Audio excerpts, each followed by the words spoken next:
got so motherfucking design on right now.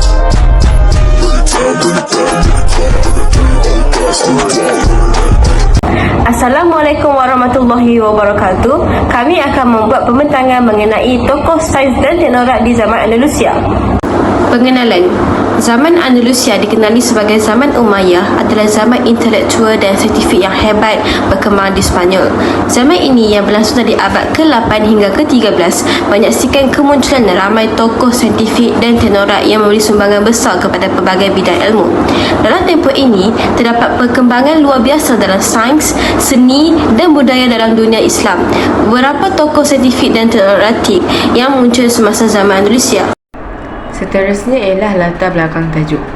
Perkembangan sains dan teknologi di zaman Andalusia berkembang selari dengan kemajuan keilmuan pada zaman pemerintahan Abdul Rahman III. Kota Cordoba dijadikan sebagai pusat keilmuan yang maju pada zaman pemerintahan Abdul Rahman III tersebut. Kebanyakan daripada aktiviti ilmiah, tokoh-tokoh sains mula terselah pada akhir abad ke-11 atau abad ke-12 melalui hasil terjemahan dari kitab-kitab yang dikarang oleh tokoh-tokoh terkenal. Isu-isu berkaitan dengan zaman Andalusia. Yang pertama, politik, pemberontakan dan perbuatan kuasa yang kerap. Persaingan dalaman dan pemberontakan dalam puak Islam serta konflik dengan kerajaan Kristian di utara menandakan sebahagian besar tempoh itu. Manakala dari segi sosial pula, layanan terhadap orang bukan Islam. Walaupun ada mulanya bertolak ansur, tempoh penganiayaan terhadap orang Yahudi dan Kristian berlaku di bawah pemerintahan tertentu, khususnya Almohad, mewujudkan ketegangan dan konflik agama. Dan yang terakhir, ekonomi. Bergantungan kepada pengeluaran pertanian.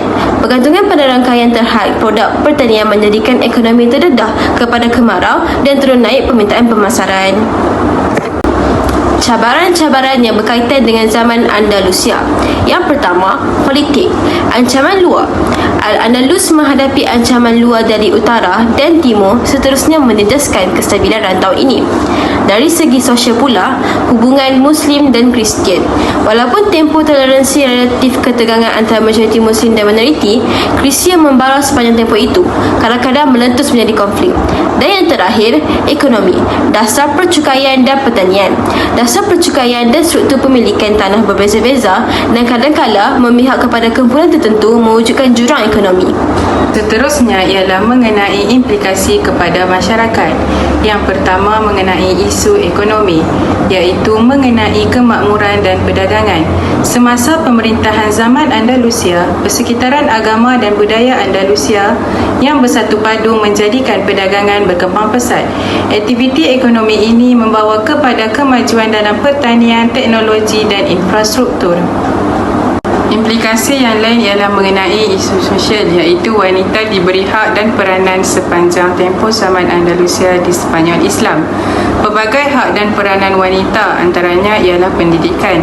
Wanita diberi hak untuk mengambil tutur persendirian dan boleh menghadiri kuliah umum. Kemudian ialah strategi penyelesaian untuk isu-isu yang berkaitan. Isu yang pertama iaitu ketidakstabilan politik. Berlaku konflik antara individu dan perebutan kuasa ketika zaman Andalusia sepanjang pemerintahannya. Walaupun ia membawa kepada pertumpahan darah, konflik ini juga membuka jalan kepada kepimpinan dan pembaharuan yang inovatif. Seterusnya ialah mengenai isu ketidakpuasan sosial dan ekonomi. Pelbagai penentangan telah berlaku dalam kalangan pelbagai etnik dan agama mengenai isu sosial dan ekonomi. Bagi menangani masalah ini ialah dengan melalui pembaharuan ekonomi dan sosial, integrasi budaya dan peningkatan perwakilan dalam jawatan kerajaan. Sekarang saya akan menerangkan tentang iktibar dan sejarah Andalusia dan perpecahan negara Islam. Pemerintahan Islam telah mementingkan kemajuan intelektual dan keilmuan di samping perkembangan industri dan pertanian. Namun disebabkan beberapa masalah dalaman yang berlaku, pemerintahan Islam akhirnya tidak dapat bertahan dan terpaksa menyerahkan penguasaan mereka selama hampir 8 abad itu kembali kepada Kristian.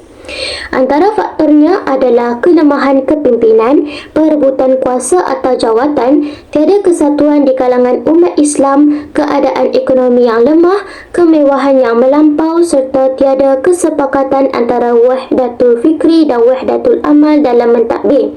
Umat Islam hendaklah mempelajari dan mengambil tahu tentang kejayaan yang telah diperoleh daripada kerajaan di zaman Andalusia serta menjadikannya sebagai pengajaran dan iktibar dalam kehidupan. Tamadun Islam khususnya di Eropah seperti bandar Cordova mengaplikasikan Islam dengan falsafah dan kecemerlangan Greek sehingga ia menyumbang kepada keseluruhan negara barat yang didominasi kaum Kristian. Saya akan jelaskan analisa dan perbincangan tentang latar belakang tajuk. Zaman Andalusia mencerminkan zaman sejarah yang menarik di semenanjung Iberia, khususnya di Sepanyol moden, dalam tempoh dari kira-kira abad ke-8 hingga ke-15 Masihi. Perpustakaan Cordova adalah salah satu perpustakaan terbesar di dunia Islam, menarik sarjana dari pelbagai latar belakang. Keharmonian antara masyarakat agama membolehkan perkembangan sains, falsafah, perubatan, matematik dan seni. Walau bagaimanapun, keadaan berubah pada abad ke-11 dengan pencerobohan Almoravid dan kemudiannya Almohad yang membawa kepada perpecahan dan penindasan masyarakat Yahudi dan Kristian. Ini menamatkan zaman keemasan zaman Andalusia. Di samping itu, saya akan jelaskan analisa dan perbincangan tentang isu-isu berkaitan dengan zaman Andalusia. Andalusia dibahagikan kepada banyak kerajaan kecil dipanggil taifa.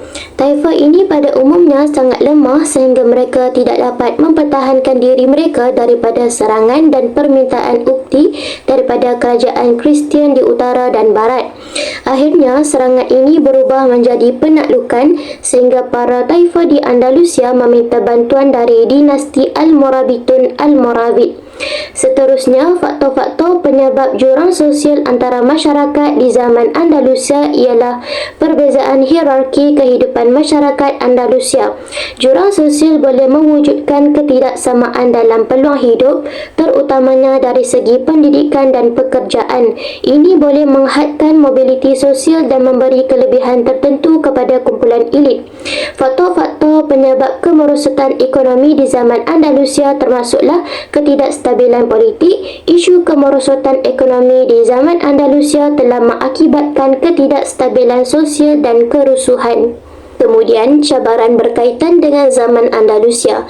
Reconquista, kempen ketenteraan yang dilancarkan oleh kerajaan Kristian untuk menuntut semula wilayah yang dikuasai oleh orang Islam di semenanjung Iberia.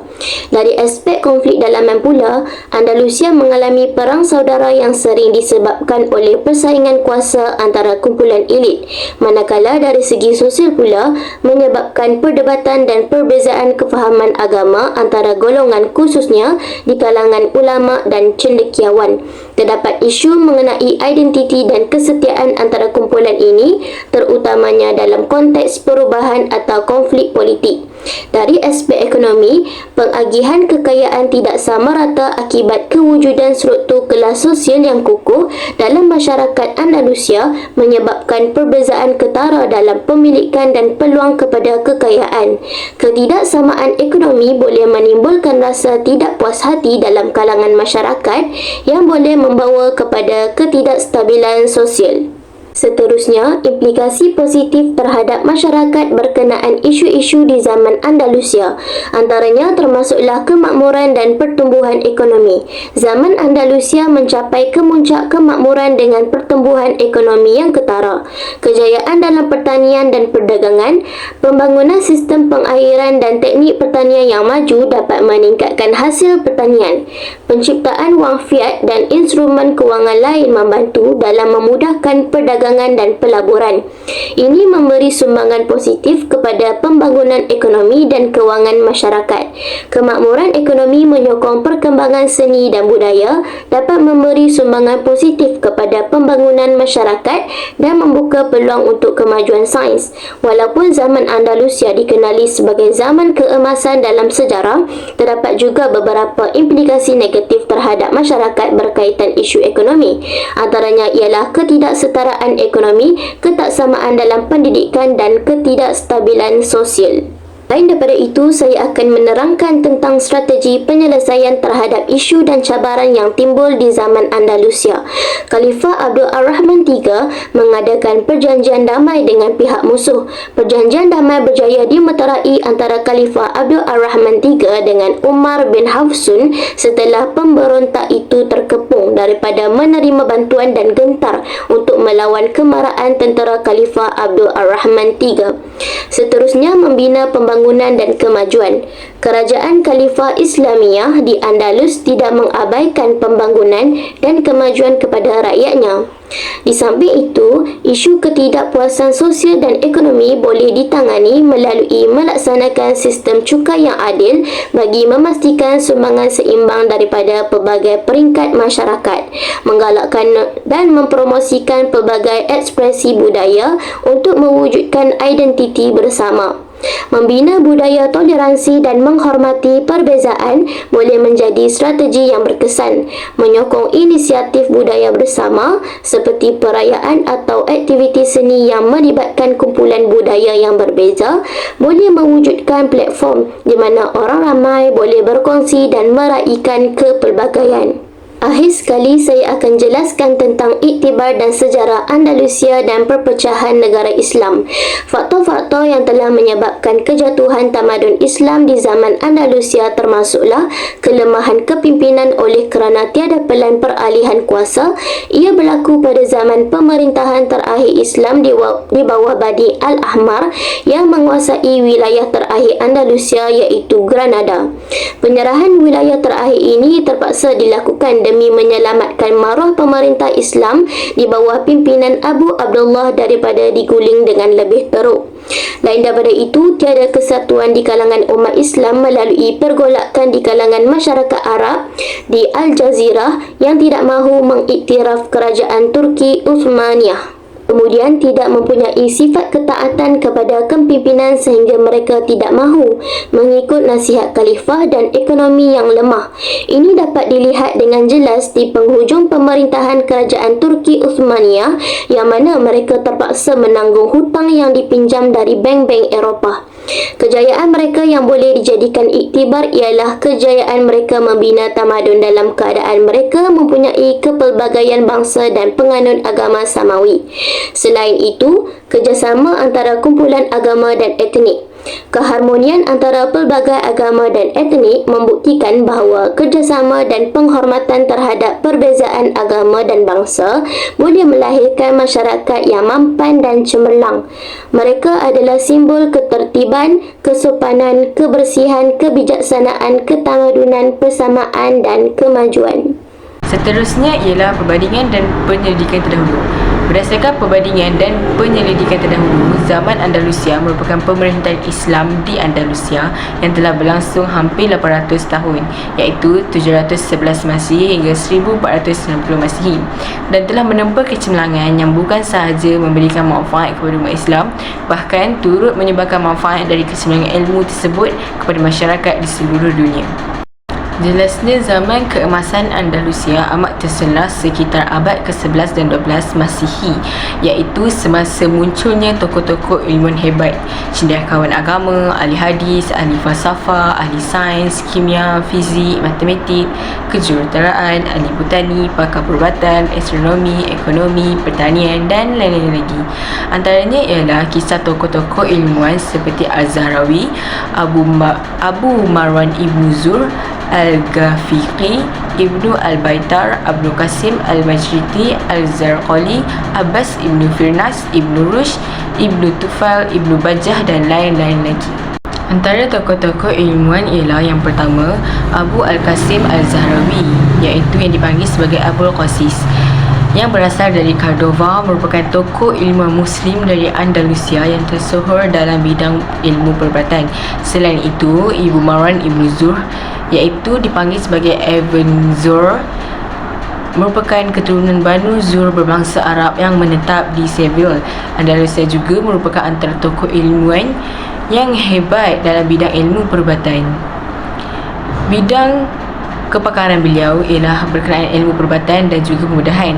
Sementara itu, ilmuwan Andalusia yang tidak kurang hebatnya dari segi sumbangan terhadap bidang keilmuan ialah Abu Ishaq Ibrahim Ibnu Yahya Al-Zarqali yang dipanggil sebagai Arzashel, berketurunan Arab Spanyol dan berasal dari Toledo.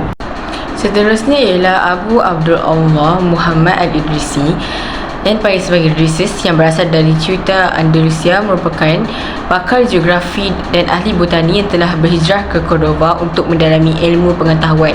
Sejak abad ke-10 Masihi, bidang matematik di Cordoba telah memberi sumbangan terbesar kepada bidang ilmu. Ahli matematik, astronomi, ahli kimia dan ahli ekonomi yang terkenal di Andalusia ialah Abu Al-Qasim Maslamah Ibnu Ahmad Al-Majriti, iaitu dipanggil sebagai Metidum, yang berasal dari Madrid, Sepanyol. Keunggulan tradisi keilmuan Islam di Andalusia jelas memberikan layanan baik pemerintahan terhadap golongan ilmuwan dan ulama.